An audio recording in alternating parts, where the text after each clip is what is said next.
वक्त है हमारे चुनाव स्पेशल शो 2024 का अंक गणित का और आज का नंबर है 48। ये नंबर महाराष्ट्र की लोकसभा सीटों का है जिसके लिए सत्ताधारी गठबंधन महायुति और विपक्षी गठबंधन महाविकास अघाड़ी की जोर आजमाइश जारी है।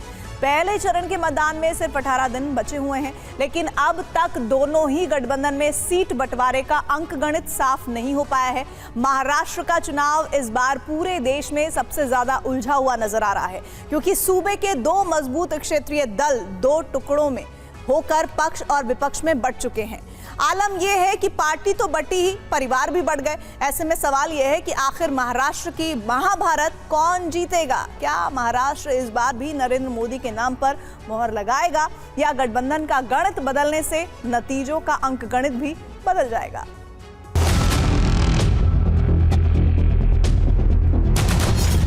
दिखा दिया कि अरुणाचल हमारा है।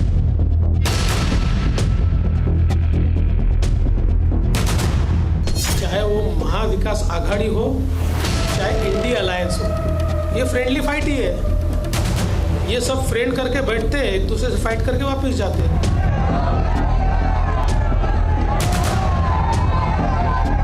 अब की बार भाजपा तड़ी पर, अब की बार भाजपा तड़ी पर, और ऐसे तानाशाही करने वाली सरकार अब हम दिल्ली आने नहीं देंगे। ये षड्यंत्र भारतीय जनता पार्टी का है, जिन्होंने मेरी मां को मेरे खिलाफ लड़ाने का षड्यंत्र किया है। क्योंकि भारतीय जनता पार्टी हमें लड़ाई क्यों कर रही है? क्योंकि वो आदरणीय पवार साहब को खत्म करना चाहते।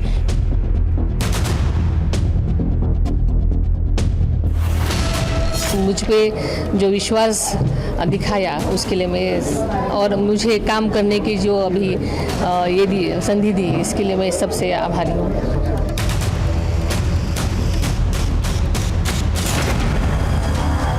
लोकसभा सीटों के लिहाज से देश का दूसरा सबसे बड़ा राज्य महाराष्ट्र, जहां दोनों गठबंधन महायुति और महाविकास अघाड़ी में सीट बंटवारे का अंकगणित अब तक उलझा हुआ है।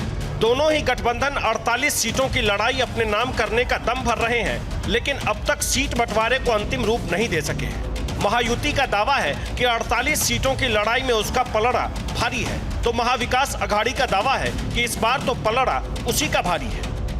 दुनिया के संकटों से कम प्रभावित हो। महाराष्ट्र की चुनावी राजनीति का सबसे नया अंकगणित आपको दिखाएंगे। अभी आप 2 महीने में चौथी बार महाराष्ट्र पहुंचे। प्रधानमंत्री नरेंद्र मोदी की 30 सेकंड की वो बात सुनिए जो उनके आत्मविश्वास की मुनादी और चुनावी नतीजों की भविष्यवाणी। अभी 100 दिन में चुनाव में बिजी हूं, तो आपके पास भरपूर समय है। आप सोच के रखिए, क्योंकि शपथ लेने के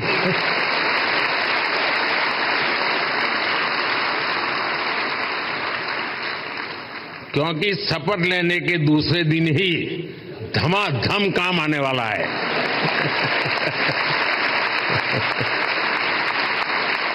माननीय प्रधानमंत्री जी के कर कमलों द्वारा जारी होने वाले सिक्के को प्रस्तुत करें। भारतीय रिजर्व बैंक के 90 साल पूरे होने पर प्रधानमंत्री मुंबई में थे। कार्यक्रम सरकारी था, लेकिन माहौल चुनावी है। ऐसे में मोदी का बतौर प्रधानमंत्री रिजर्व बैंक के कार्यक्रम में आना उद्धव ठाकरे की अगुवाई वाली शिवसेना को पसंद नहीं आया। जब वो चुनाव का निर्णय आता है, डेट डिक्लेयर होती है, तो प्रधानमंत्री नहीं है, ना कोई मंत्री रहता है, वो सामान्य नागरिक है, वो एक उम्मीदवार है। तो उनका जो खर्चा है, सब जो सरकारी यंत्रणा का जो इस्तेमाल हो रहा है, वो एक तो उनके पार्टी के ऊपर जाना चाहिए, बीजेपी के खाते में जाना चाहिए। अगर नहीं करते हैं तो ये कोड ऑफ कंडक्ट का उल्लंघन है, आचार संहिता का उल्लंघन है, तो बीजेपी के ऊपर एक्शन होनी चाहिए, लेकिन नहीं होगी। महाराष्ट्र में पहले चरण में विदर्भ की 5 सीटों पर चुनाव है। इनमें केंद्रीय मंत्री नितिन गडकरी की नागपुर सीट भी शामिल है।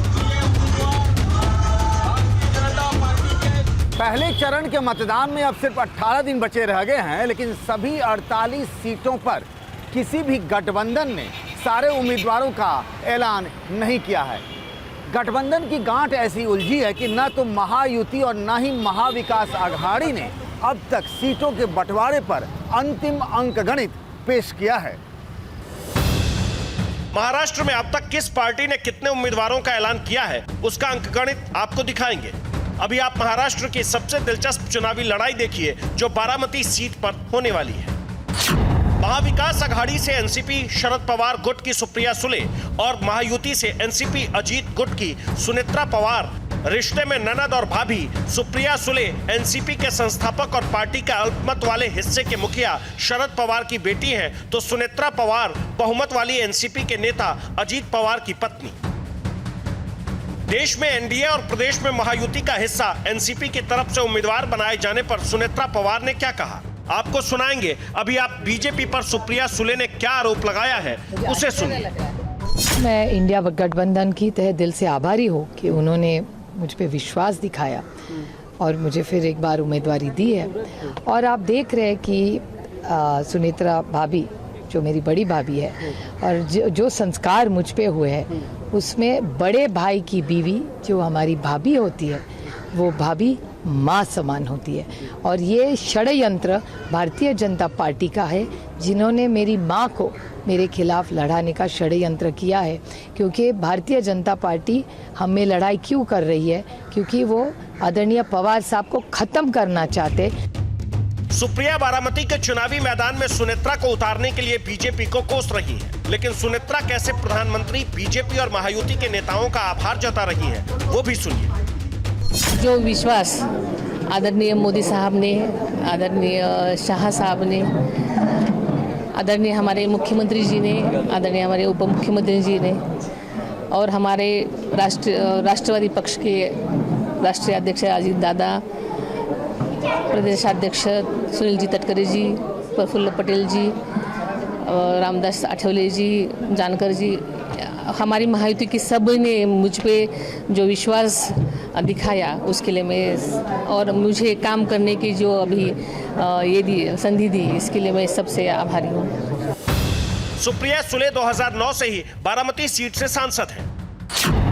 2019 में उन्होंने बीजेपी उम्मीदवार को 1.5 लाख से ज्यादा वोट से हराया था। पिछले लोकसभा चुनाव में बारामती सीट पर एनसीपी उम्मीदवार के तौर पर सुप्रिया सुले को करीब 53% वोट मिले थे, तो बीजेपी को 41%। बारामती सीट पर अब की बार महाराष्ट्र ही नहीं पूरे देश की नजर टिकी है।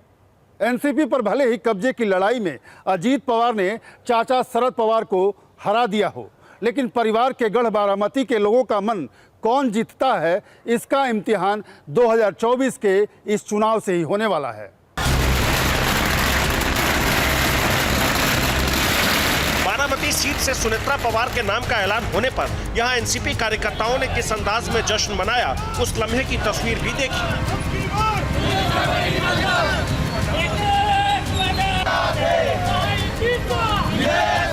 आने वाले में मोदी साहब के नेतृत्व में हम देश की उन्नति करेंगे, ये हम विश्वास रखते हैं। और संसद रत्न जो मिला है उनको हम गिरा के सुनेत्रा वहिनी को दिल्ली में भेजेंगे, ये हमारा कॉन्फिडेंस है और विश्वास है। प्रचंड वोटों से हम जिताएंगे। बारामती का नतीजा क्या होगा ये तो 4 जून को पता चलेगा, लेकिन यहां से अजीत पवार की पत्नी सुनेत्रा की चुनावी लड़ाई को बीजेपी नेता और महाराष्ट्र के मौजूदा उप मुख्यमंत्री देवेंद्र फडणवीस ने कैसे आसान बनाने की कोशिश की है, उसे भी समझिए। बारामती सीट से शिवसेना शिंदे गुट के नेता विजय शिवतारे चुनाव लड़ने पर अड़े थे, लेकिन देवेंद्र फडणवीस ने मुख्यमंत्री आवास वर्षा पर एकनाथ शिंदे और अजीत पवार की मौजूदगी में विजय शिवतारे पर ऐसा जादू चलाया कि शिवतारे ने बारामती से अपनी दावेदारी वापस ले ली। इससे पहले फडणवीस ने धनगर समाज के बड़े नेता और राष्ट्रीय समाज पक्ष के प्रमुख महादेव जानकर को भी महाविकास आघाड़ी से तोड़कर महायुति में शामिल कर बारामती सीट से सुनेत्रा पवार की राह आसान करने की कोशिश की। महायुति से परभणी सीट राष्ट्रीय समाज पक्ष के महादेव जानकर को देने पर सहमति बनी। महायुति का दावा है कि सीट बंटवारे का पेच वो सुलझा चुकी है, लेकिन सच ये है कि अब तक इसकी औपचारिक घोषणा नहीं हुई है। यही हाल महाविकास आघाड़ी का भी है। इनके तीनों घटक दल नरेंद्र मोदी को हराने के नाम पर एकजुट होने के दावे तो कर रहे हैं, लेकिन सीट बंटवारे के ऐलान से अब तक परहेज ही कर रहे हैं। मुंबई से लेकर दिल्ली तक एकजुटता दिखाने की पुरजोर कोशिश हो रही है। वो जो कहते हैं कि अब की बार 400 पार। मैं आपको आह्वान करता हूं कि जहां से आप आए हुए हैं, आप जाओ, अपने घर पे जाओ, जहां भी जाएंगे गांव में जाओ, लेकिन एक नारा आपको देना होगा तानाशाही के खिलाफ। अब की बार भाजपा तड़ी पार, अब की बार भाजपा तड़ी पार। और ऐसे तानाशाही करने वाली सरकार अब हम दिल्ली आने नहीं देंगे। जबकि प्रधानमंत्री नरेंद्र मोदी को 2024 में जीत का इस कदर यकीन है कि वो तीसरी पारी का रोड मैप अभी से पेश कर रहे हैं। बदलाव इसलिए आया क्योंकि हमारी नीति, नियत और निर्णयों में स्पष्टता थी। ये बदलाव इसलिए आया क्योंकि हमारे प्रयासों में दृढ़ता थी, ईमानदारी थी। आज देश देख रहा है, जब नीयत सही होती है तो नीति सही होती है, जब नीति सही होती है तो निर्णय सही होते हैं, और जब निर्णय सही होते हैं तो नतीजे सही मिलते हैं।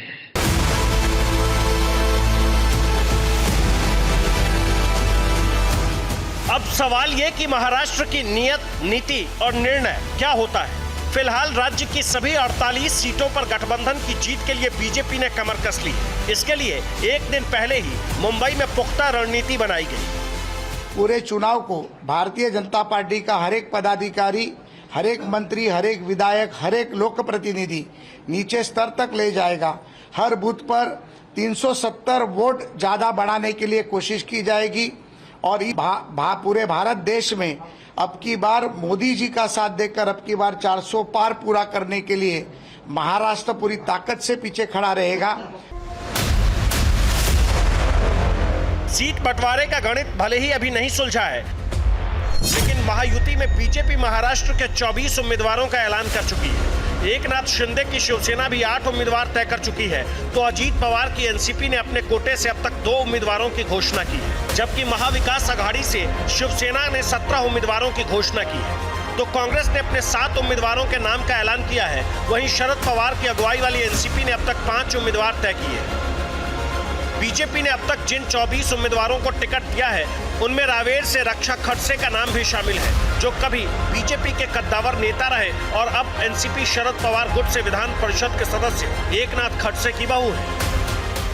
महाराष्ट्र में बारामती के अलावा रावेर लोकसभा सीट पर भी ननद और भाभी के बीच भिड़ंत के आसार हैं।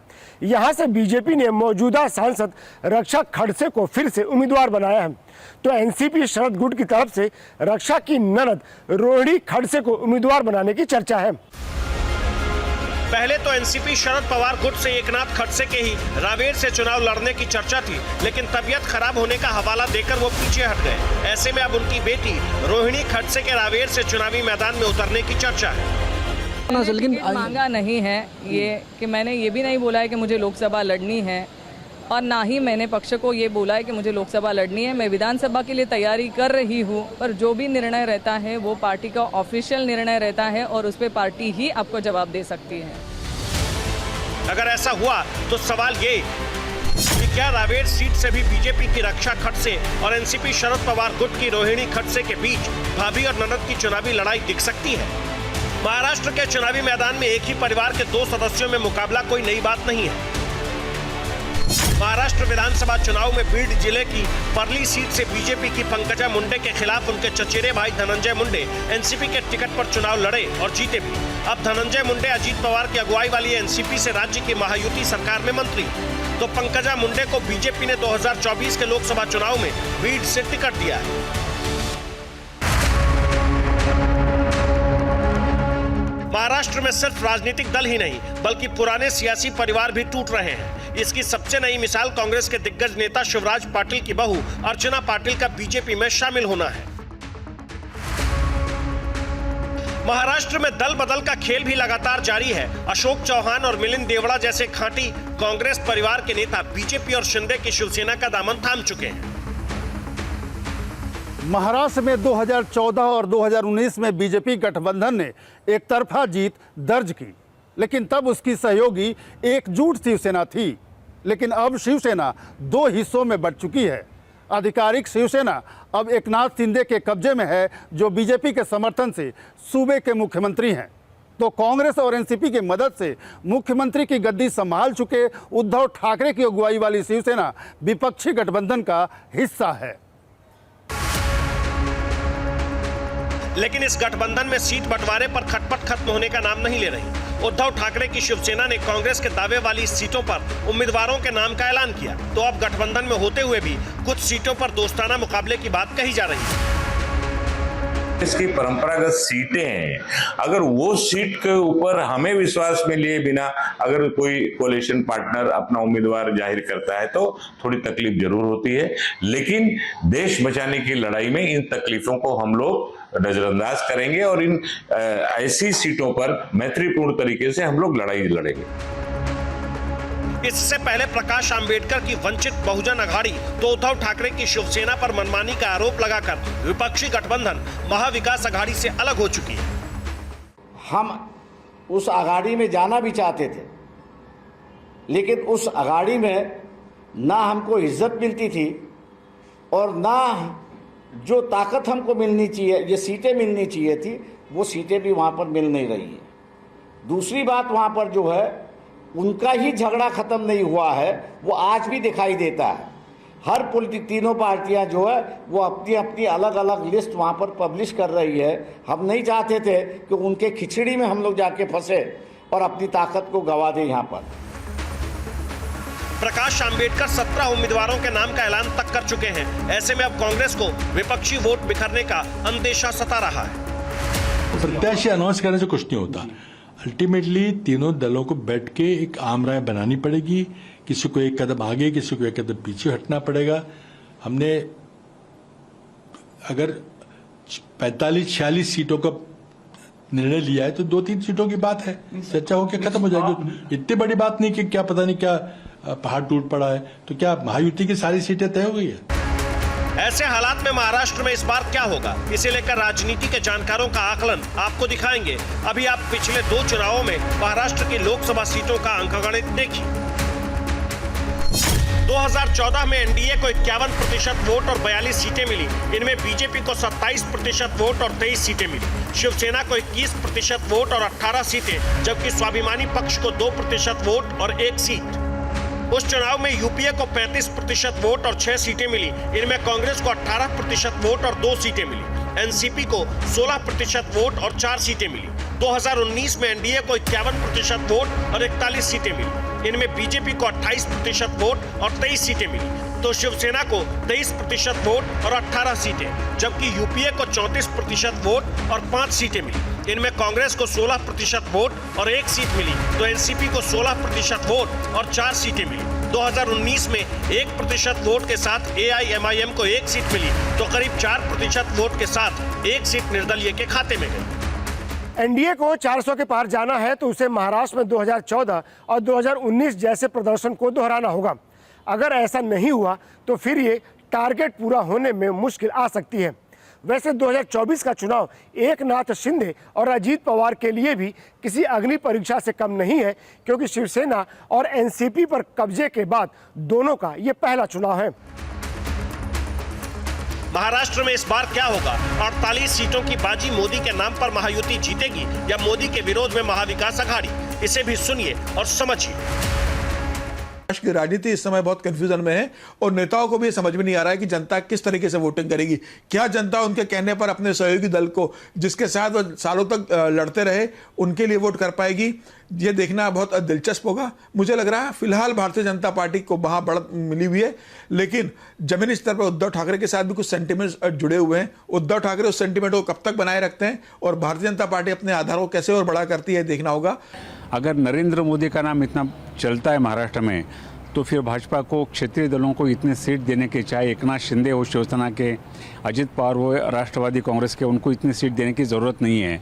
लेकिन ये मोदी भी जानते हैं, ये भाजपा भी जानती है कि ये उनको लेना अपने साथ में ये उनकी मजबूरी है। जहाँ तक कुल मिला के महाराष्ट्र का चुनाव पूरे देश में बहुत सारी इंटरेस्टिंग होने जा रहा है, क्योंकि वहाँ कौन किसका अपर हैंड है और कौन नीचे जा रहा है, ये अभी तक समझने का कोई उसका पिक्चर क्लियर नहीं है उसका।